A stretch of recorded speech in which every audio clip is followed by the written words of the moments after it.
This is Dateline News and Conversations. You know, everyone, including myself, is wondering who's in control, who's behind everything that's going on, who's orchestrating it all. And many believe, and I'm tending to believe that myself, it's all going according to plan, globally and in the United States. But my guest tonight, my good friend, the Buddhist monk from Chiang Mai, Thailand, he's an expat, an American. He's going to share a different view based on his Buddhist past training and meditation. He's claiming we're facing a systemic crisis with numerous factors at play. Now, hang in there with us tonight. This is going to be interesting. I think for some people, it might be a bit complex, philosophical, spiritual, otherworldly, but we're going to try to tackle that tonight with my good friend, Eric Arno in Chiang Mai, Thailand. Eric, as usual, welcome back to the show. Okay, great to talk with you, Regis. And I might add that to the audience that you may think that because Regis trained as a Catholic priest and I trained as a Buddhist monk, that we have a completely different worldview. However, monk training and priest training doesn't matter which theological tradition you belong to. It trains your mind in a certain way to be more inquisitive, more reverential, and all those good things. And that's the reason why Regis and I have such great chemistry.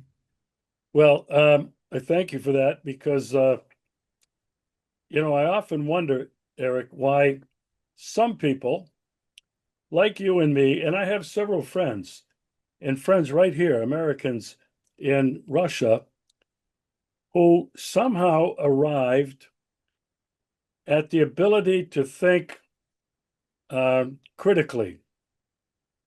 I think it might be different for each one of us, but I do think, Eric, that certainly my training in philosophy and in theology and my travels around the world have enabled me to break out of the noise chamber, to break out of the paralysis of thinking and being enabled to have an open mind and to think critically. So I thank you for that. So, Eric, we're going to talk about three or four basic themes. I'm not familiar with a couple of them, but I understand because of our previous communications what they're all about and where you're going. So let's see how this will fly tonight. Eric, what do you mean by framing the question? Um, you see, there's a fundamental difference in worldviews. There's a dualistic worldview and a non-dualistic worldview. A dualistic worldview says that there's this and there's that, and it's all very clear. God is the creator of the universe, and I am I, and you are you, and that's how it is. But in Oriental philosophy and also in modern physics, things are seen in a much more complex fashion. And that's what I'm talking about here. When you see things in there's this cabal that's at the center of the whole thing. They started. This is the kind of thinking. It's analogous to God created the heavens and the earth. So God created the heavens and the earth, and these guys who are at the center of the problem, and they created all the problem, and they're working everything out from a non-dualistic point of view, and by that I mean um, not just Buddhist, but Hindu Taoist, um, Confucian, the whole, and Chinese philosophy sees things in a much more complex way, where there's multiple factors all acting and interacting with each other that creates this situation that we're in. So it's not like there aren't people who are acting, but they're part of a whole which is more complex. That's what I'm talking about. Well, let's delve into that a little bit deeper. Um, you mentioned causes. You know, I've studied first causes, uncaused cause, which was some deity out there somewhere who had to be the first to cause everything that has come since, all of creation, humanity, birds and the bees, insects, plants and trees, everything. Now, that, as I understand it, is what you describe as a dualistic point of view. There's this and there's that, and this caused that, and therefore, this is how we view the world, simplistically, black and Hmm. white. Would you agree with that so far? Yeah, that's right. So, um, when we talk about current world crises, and they're everywhere we look today, my God, it's so overwhelming for, well, everybody, including me. It's hard to comprehend what is really going on. Now, in previous shows that I've had, hosting a variety of guests, um, we have focused on some cause, and I'll list just a few.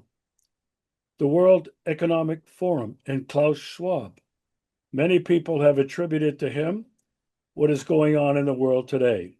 His idea of a future world where the rest of us people will have nothing and we will be happy and we'll eat insects.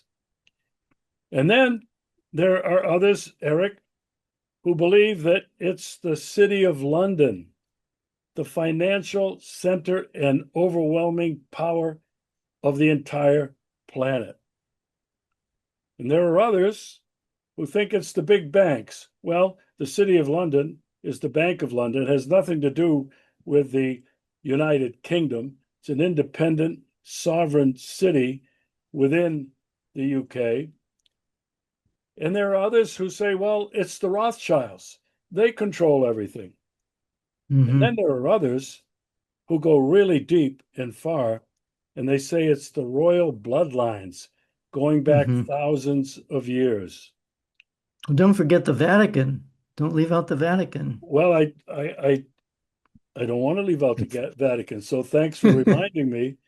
Um, Because some people say it's all the Vatican's fault, you know. yeah, and that's true. Um, anyway, I want you to take I just me. want to say what's really funny to me is that it's the Jewish Rothschilds who are causing all the problems, and it's Karl Marx, the Jewish communist, who's causing all the problems. Well, the, and some say they're working together. You know, see, this is the kind of thinking that causes so much confusion. Well, you got pretty excited there. I had Zionists, I had Zionists written down on my paper here as well, but I failed to mention that.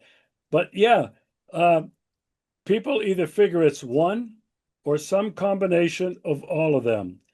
And and you have a different point of view.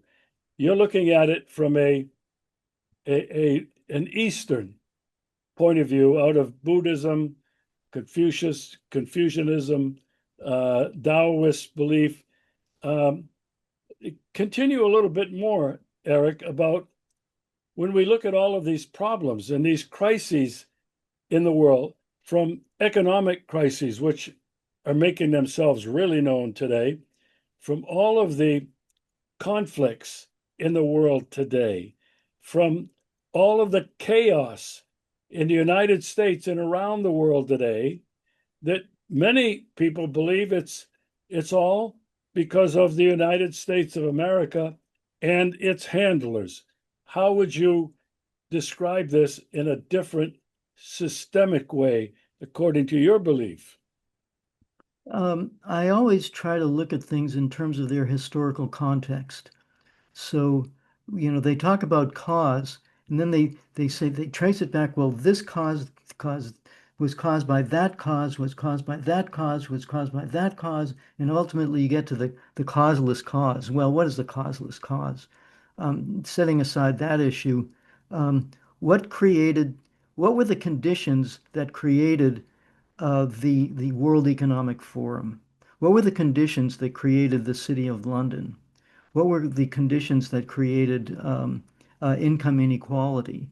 Some people say, oh, it all started with the transition of human beings from a hunter-gatherer system to an agricultural system.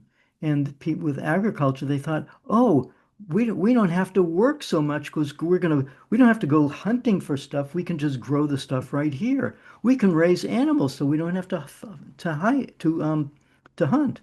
But then what happened was some of these, because of that, you had some people who were dominated by greedy impulses, thought, well, we can centralize control and then we can hire people to do this for us, and we're going to sit in our palaces. They're going to do all the work, and and then you can. And some people say those people who transitioned from the hunter-gatherer to the agricultural and centralized control of a society because of the centralization of the agricultural revolution.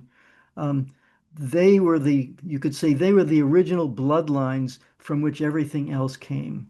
Now, I have to question that because there's been so many other historical causes and conditions which are chaotic and unplanned that we can't, you can't say that it's as have the people, the Babylonians or the Sumerians, are their descendants really controlling things, or have other events occurred in the meantime that have caused these situations? In the So, case of the World Economic Forum, what factors drove various interests to to create that situation, you know? So that's why I say that things are more complicated than just saying there's one group of people who are controlling everything. how would you describe going way back in history now? Because you wanted to talk about the historical context, but there were ancient wars uh, in the Greek Hellenic world. And prior to that world, there were ancient wars between emerging different civilizations, primarily in that part of the world where uh, the Tigris and the Euphrates, current day Iran, Iraq, the Middle East.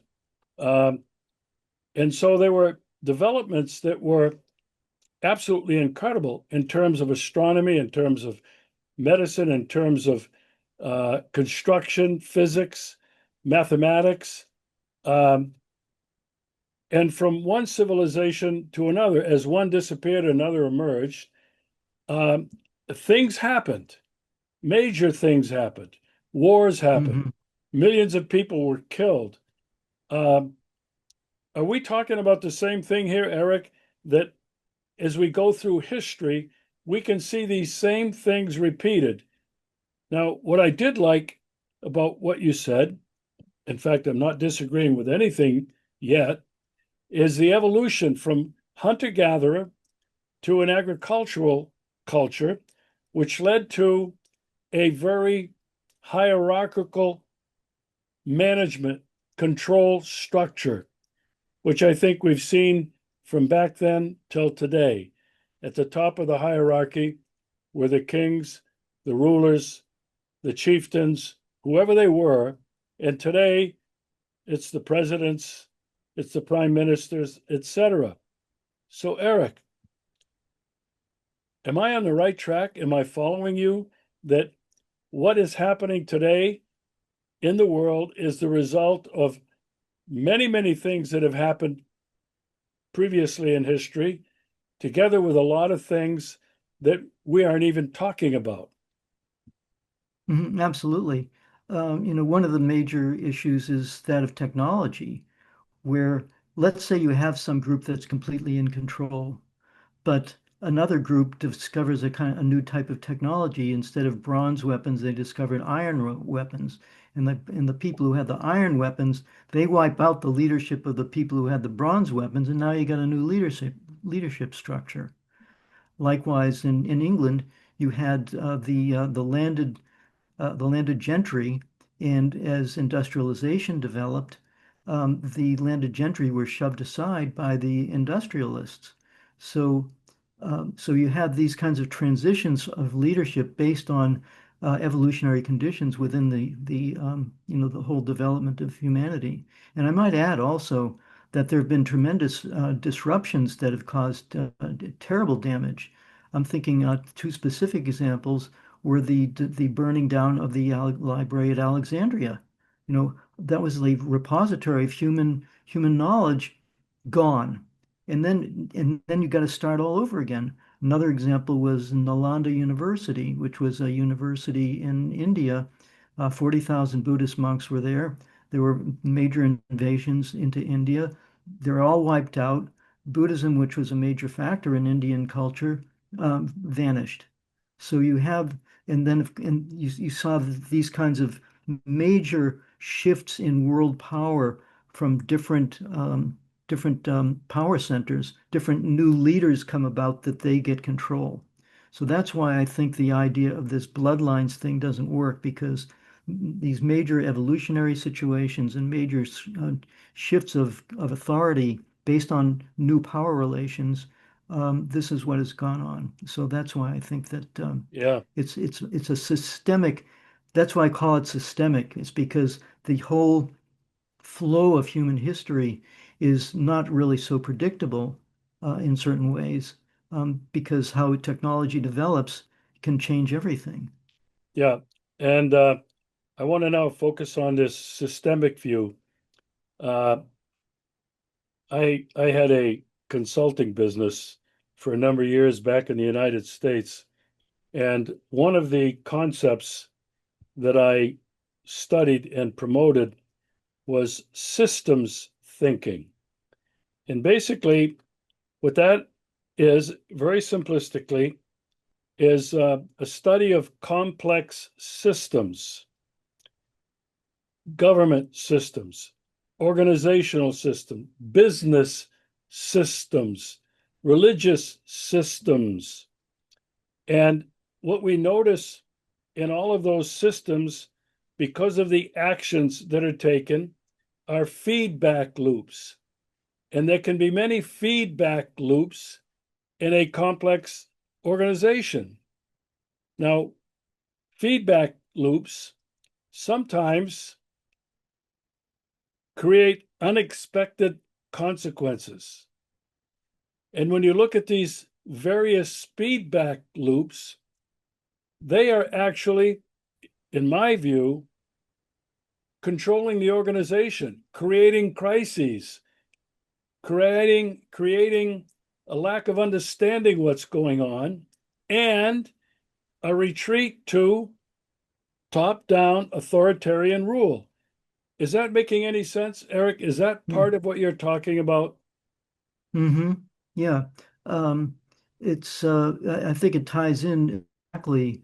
There's there are like these tendencies. If you have systems, within systems, certain um, individuals or groups of individuals can get control of a system and direct it to the way they want it to go. So that's certainly true, and if it can be in a positive direction or it can be in a negative direction. So we can look at this, Eric, from a number of different points of view. Systems thinking, feedback loops. Let's start out with something, well, simple, but maybe not that simple. The weather, the climate. There are so many different factors feedback loops that are created because of a variety of things, because of maybe global warming, global cooling, maybe because of uh, human intervention, industrial revolution. All of these created feedback loops which affect the weather we're experiencing today. Am I on the right track? Absolutely. And people, even knowledgeable people, can't even agree on whether it's all anthropogenic, or it's just the planet going through cycles, or is it a combination of the two? I mean, it's a fact that governments, I think it's called HARP, where they use weather modifications.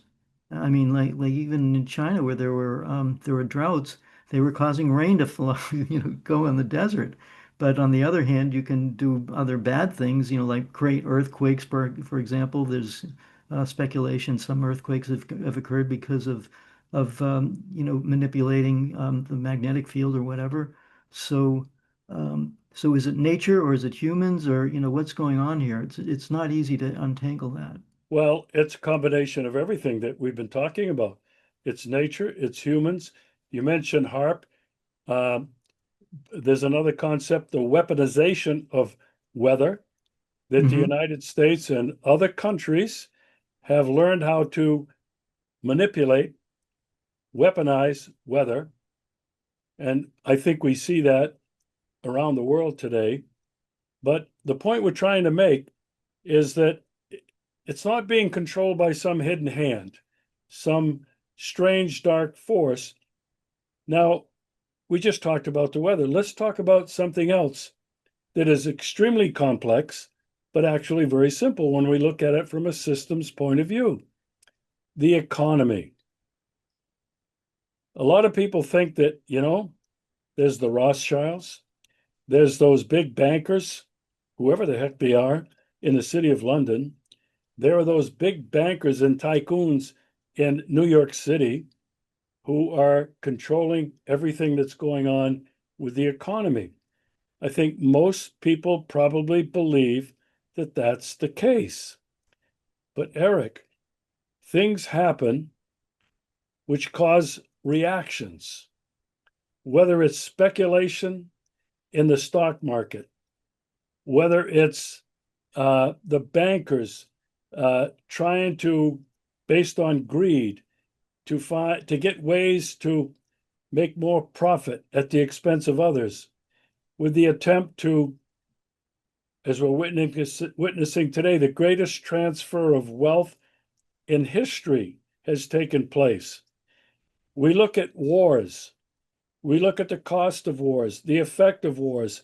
In terms of the economy, tell me if I'm right, these would all be feedback loops. One affecting the other, affecting the other, affecting the other, when we look at a system like the economy. Eric, am I on track? Yeah, you know, systems there can be we're in the middle of a system. It's called world capitalism. Every country in the world is, to one extent or another, they're controlled by capitalism, which means it's all about the money. you know. Um, and They have different approaches, like, the Chinese government looks at things somewhat differently because their bank is actually controlled by the government, but they also have strong capitalistic aspects to it. And it is absolutely true that there are people who are in control of a system that manipulate the system to the way that they want things to go. The problem is that they're not found that they're not infallible, and they make mistakes, or things happen that they didn't think of that disrupt their plans, and the whole thing can literally blow up in their faces.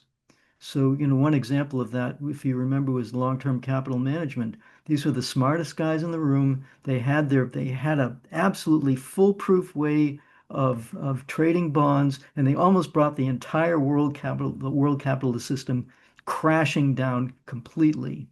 And the other example is in 2008, that crash.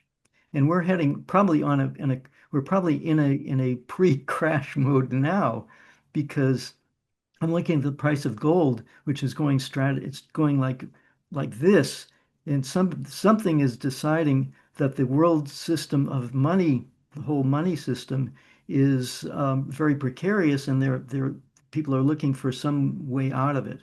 So, and you look at Trump, who's, makes these crazy accusations and threats and so on. He's an example of he's a mouthpiece for the people who think they're in control and they're not in control. So that's part of it. Okay, we're going to come to the human activity uh, in people like Trump and other world leaders, but I want to stick to this systemic view that we're looking at to provide some more examples. And we're Okay. talking about feedback loops. One decision leads to a result, sometimes expected, sometimes unexpected. That in turn affects a connected feedback loop, and then to another and another. So this is what creates a very complex system. Now, Hmm. we can relate this to business, companies. Certain decisions are made, they have an effect. It's a cause and effect, but it creates a feedback loop within that corporation. And one decision leads to another, to another, to another, which creates even more of those feedback loops, which end up creating an extremely complex problem, which today Hmm. organizations, and for many years, have been spending literally millions upon millions of dollars to have analysts come in and figure out what's going on in their company and to provide solutions. I was involved in a business that helped organizations do that. So I understood that very, very well.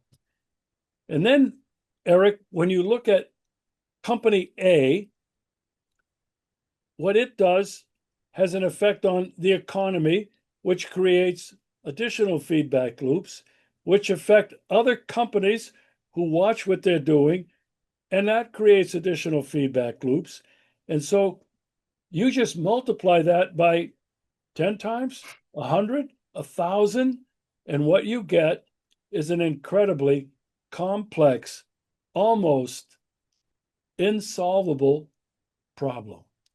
Hmm. We can relate that to any other type of organization.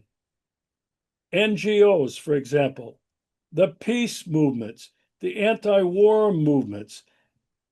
You can relate that to sports. You can relate it to almost anything at all.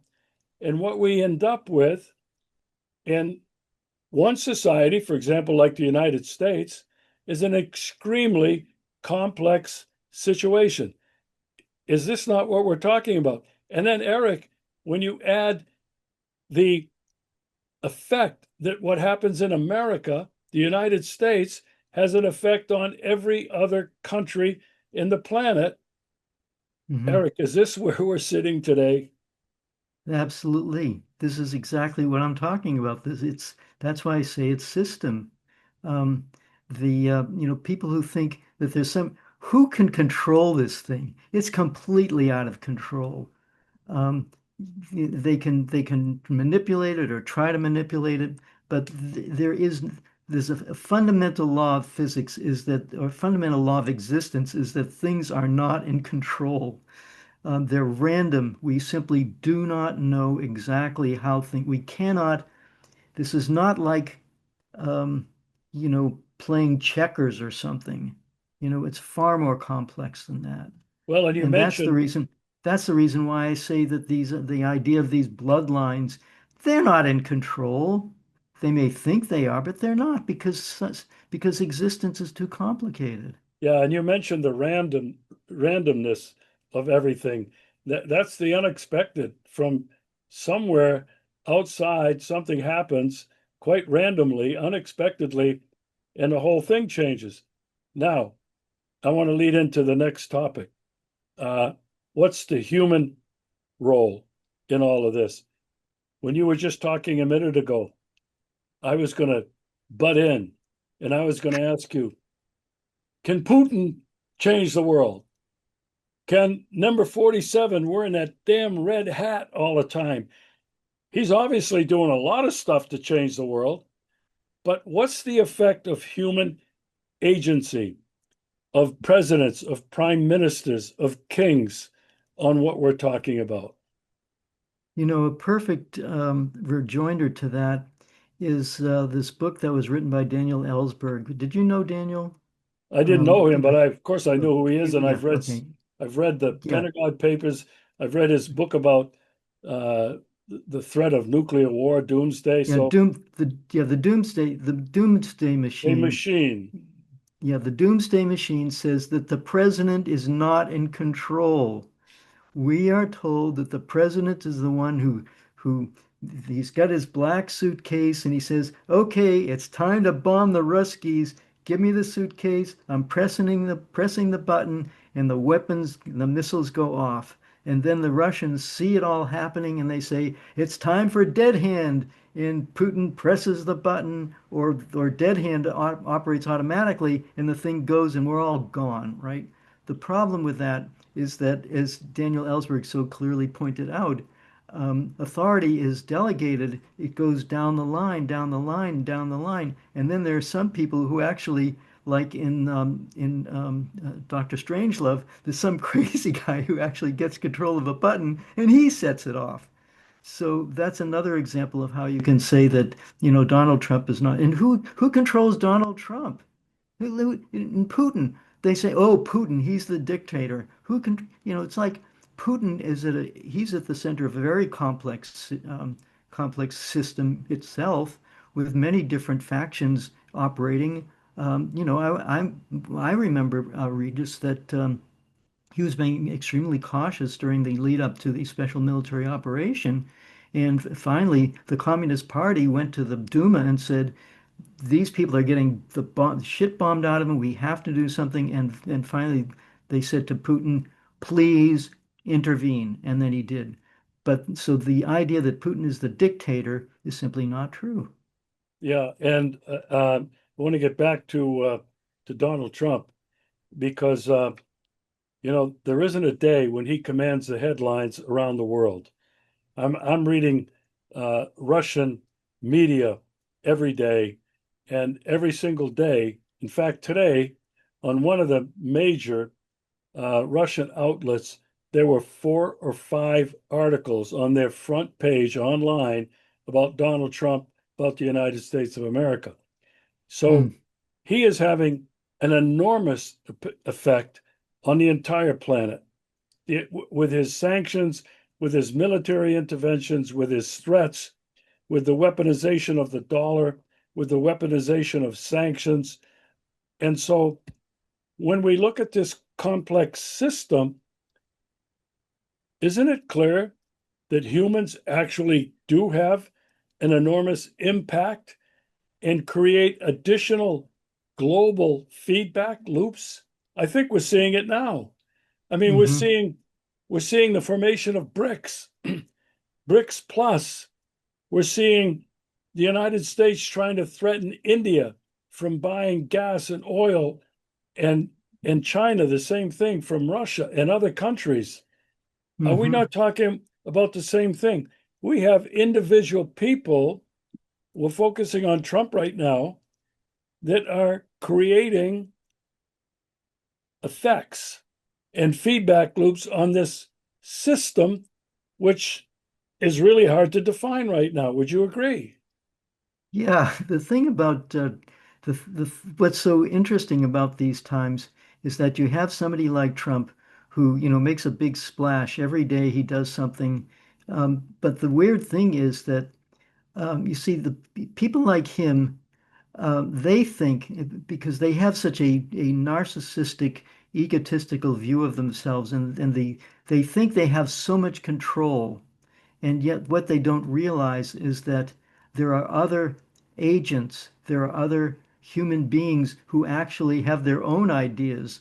And when China and India say, Yeah, no, we don't think we're going to buy your sanctions. We're going to do business between ourselves, and you can go, screw yourself. And Trump can, but he can't do anything. So, and we see many examples of that. That's what the special military operation was all about. The West thought that they were going to be able to crush Russia by enticing it into this war, putting sanctions on them, and then the mighty NATO was going to crush Russia. And they just blew it. They had a completely delusional idea of what reality is, and they've been, it's coming in, hitting in the face. So, And one of the biggest feedback loops of what we're talking about, the actions of Donald Trump just in the last, what is it, 10 months since he's been in office. But it goes back before that. It goes back to maybe Biden and maybe even Obama. What we've seen as a result of the actions of the United States, the EU, and NATO against Russia has created the feedback loop of what we refer to as BRICS, mhm, the BRICS Plus.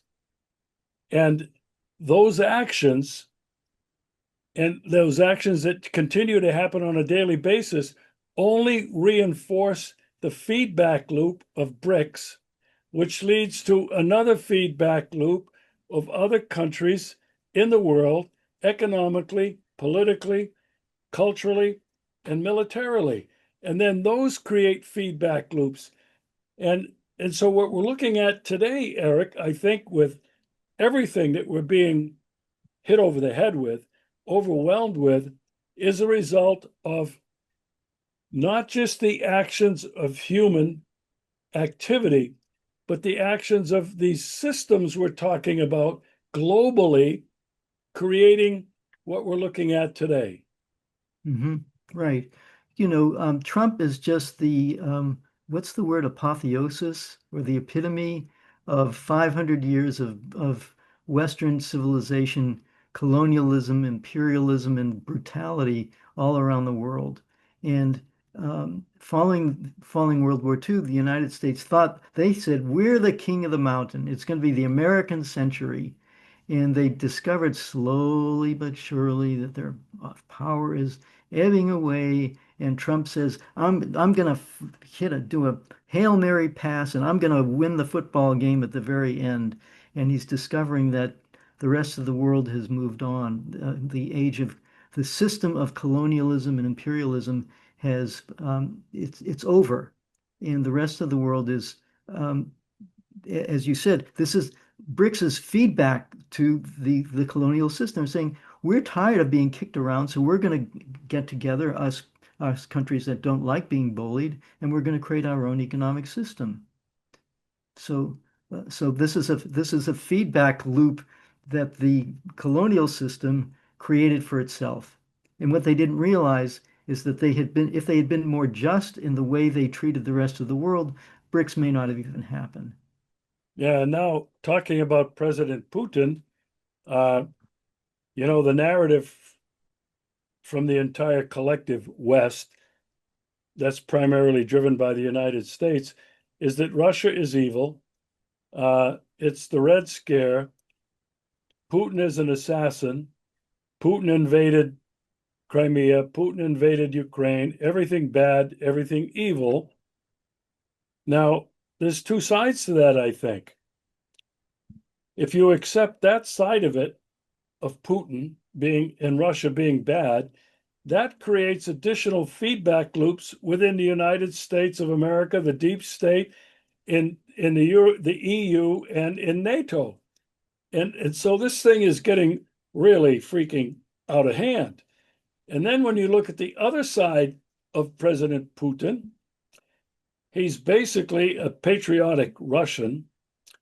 There's no doubt for the last 25 years, with the exception of that brief term when he was prime minister and Medvedev was the president, but Putin was basically running the same thing. The other side of that is that Russia has been maintaining a strategic and sovereign view of Russia itself. He's been defending that sovereign view. He's been defending the values of Russia, the culture, the history, especially the history. He's not allowing the West to whitewash that. What Putin has done, on the other hand, and I believe he has been the leader on the global stage for, if not the creation of BRICS, but he's been the leader in promoting the vision of BRICS. And I think it's obvious to anybody who listens carefully to what he's talking about. And so what he's doing is creating another series of feedback loops that are now creating this incredibly complex system wherein we see a conflict of two different systems.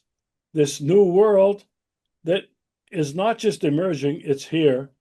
And the old world, as you describe it, what is in decay and decline. Now, Eric, I want to move on because you mentioned another point that you and I have talked about. The appeal of the Cabal narrative, that there's somebody that has to be in charge. How would you explain that particular narrative of the Cabal, why it is not adequate or significant that these big-time, well-known global players, and I think they even include people like Elon Musk, Klaus Schwab, they include the presidents of different countries, President Xi Jinping of China, Modi from India. You can name any number of people in this complex system. Many people believe that they're just puppets. There's somebody controlling them. Why, in your opinion, is fixating on that a real problem?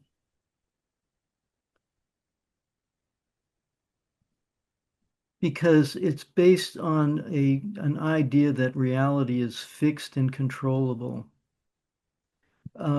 Let's look at the example of the neocons. They are a cabal. They have controlled U.S. foreign policy for quite a while with their idea that they were going to achieve American hegemony. Well, guess what? It didn't work because their delusional idea of their omnipotence it's delusional. And they base that on a fictitious history of Leo Strauss and ancient Judaism and the 3,000 years in the Bible and God gave Israel to the Jews and this is all nonsense. But they actually believe this kind of stuff. And it's delusional because the rest of the world doesn't go for that. They have their own ideas. So um, I don't know if that answers your question, but the point is that when you have power centers that they can appear to have control over various periods of time, but because things are so in flux and unpredictable that it doesn't work that way. Yeah. And this is what I think is so important about this discussion that we're having today. When you look at things from a historical and systemic point of view, one can begin to realize how complex it is and how all of these different players really can be looked at as causes of feedback loops. There is cause and effect that every one of these players, and I don't just mean human players, but events that happen are all contributing to the situation that we have today. So I have to say that thinking back on my own beliefs about systems thinking, in the conversation that we're having today, I am much less inclined, Eric, to think that there's some major player or players that are controlling everything that's happening.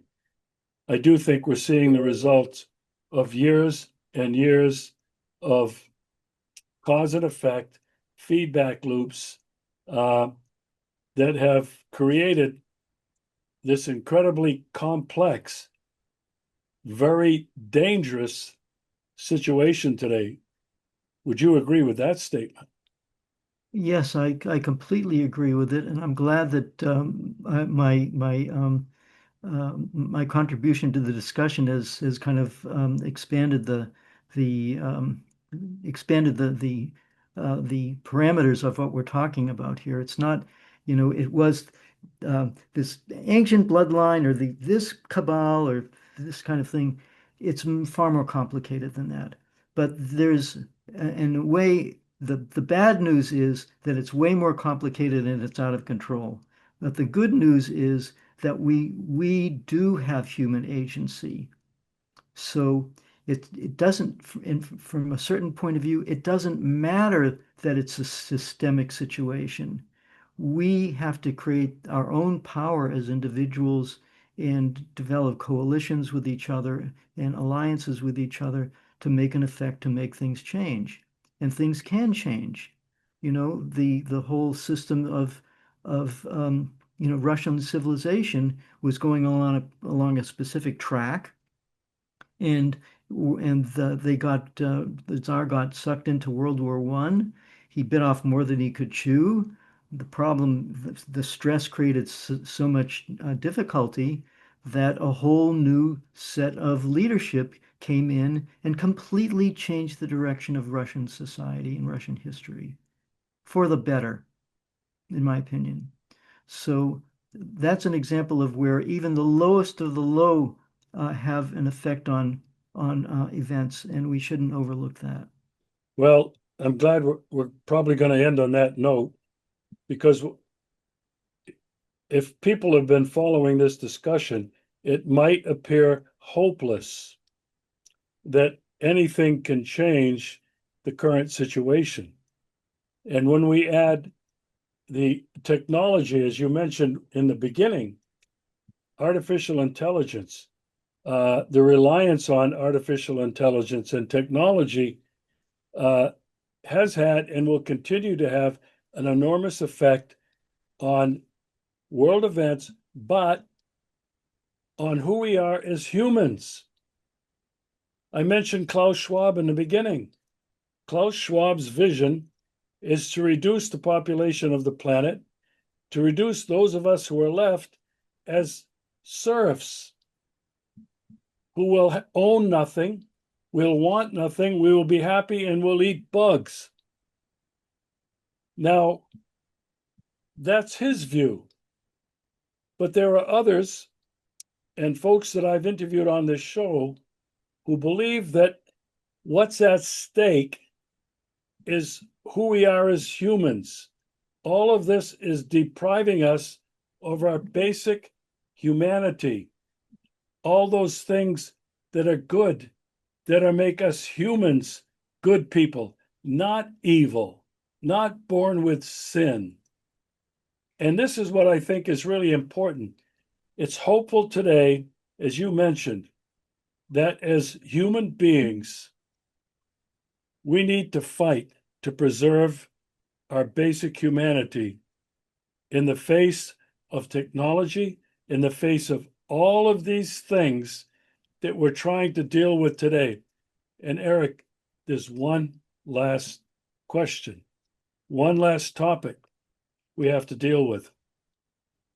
And that is, what is truth and how can we find it? We are overwhelmed with fake news, with lies, with propaganda.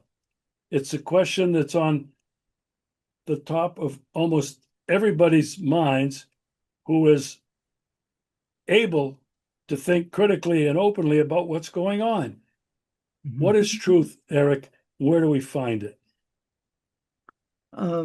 I asked this question in one of my earlier blog posts called "The War on Consciousness." Um, we are living in a world of lies, that are propagated to maintain control of ourselves, maintain control of the population, and do the things that you've been describing. But you see, there's a way out, and the way out is called questioning. So when we hear a certain proposition, we have to ask two questions. Really? And who benefits from this truth? You have to dig into it and find out what's going on. To give you specific examples, when I work with an AI, I will ask them some question and they'll give me an answer. But because I have done my research, I will say to them, don't tell me that. I know what actually happened. And they say, well, actually, yeah, you're right. And then they'll agree that they have to they say we should have done a little bit more research on this. Well, you're an AI, you know, don't tell me that you're smarter than me. I figured it out, you didn't. And the problem is the problem is that when you talk about truth, it's the truth that we are told is very selective. So one of my favorite stories, this is straight out of Buddha's life, is he's traveling around India, teaching people to meditate and live good lives and everything. And he goes to this village, and the villagers go up to him. They could see he's a holy man. He looks like a holy man. They say, this holy man came to our village about a month ago, and he taught us the truth. And then about a week later, this other guy came to town. He said, he didn't know what he was talking about. Don't believe that. I'm telling you the truth. Now you're coming to town. What do you have to say? And he says, do not believe what you are told by authorities or what's in your books or by rumors or by consensus of what everybody says. You must dig into it, find your own answers. And if it serves what's good, follow that. And if it doesn't serve good, don't do it.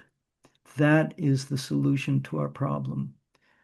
Think critically, ask the questions, with the intention of doing good, to raising the consciousness of the humanity um, against the people who are trying to crush that consciousness.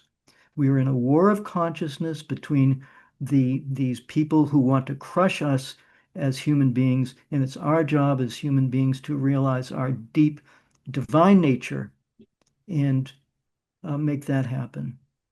You got to fight these bastards with truth.